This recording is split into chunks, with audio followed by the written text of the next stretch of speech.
রায়গঞ্জে ফের সক্রিয় কিডনি পাচার চক্র। টাকার প্রলোভন দেখিয়ে কিডনি বিক্রি করে আর্থিক প্রতারণার অভিযোগ রায়গঞ্জের বিন্দলের এক বাসিন্দার বিরুদ্ধে। কিরকম জানাবে ভবানন্দ রয়েছেন আমাদের সঙ্গে। ভবানন্দ, সম্প্রতি একটা র্যাকেট, কিডনি পাচার চক্রের একটা র্যাকেট 2010 সাল নাগাদ একটা নজরে আসে উত্তর দিনাজপুর রায়গঞ্জের বিন্দল এলাকায়, এবং সেই সময় থেকে লাগাতার সেই র্যাকেটের পর্দা ফাঁস হয়, সংবাদপত্রে উঠে আসে। 2012 সাল নাগাদ এই সরকার যখন তৃণমূল কংগ্রেসের সরকার যখন ক্ষমতায় আসে, তারপর থেকে কিন্তু এই র্যাকেটকে বন্ধ করে দেয়।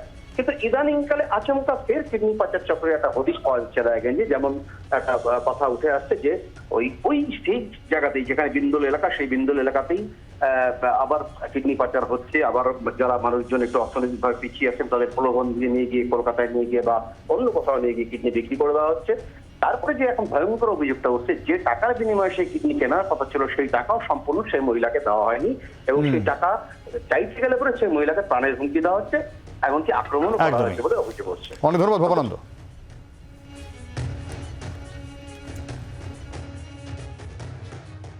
আমার দুই মেয়ে ছিল, দুই মেয়ে বিক্রি করে বিয়ে দিয়ে আবার নির্মাণ হয়েছে আবার ওই ছেলেটা জানছে, আবার ও জানি আবার কান পেতে শুনছে। আবার আমরা বাড়িতে 3-4 দিন আসছে আমাকে সুজায় আমাকে নিয়ে চলে গেছে। আপনাকে বুঝালো, কি বললো? বুঝিয়ে বললো যে এতগুলো মাজন আছে, আমাদের সঙ্গে চলো, আমি এতগুলো টাকা দিব, এগুলো টাকা দিলে তোমাদের মাজন গুলো সুদে যাবে।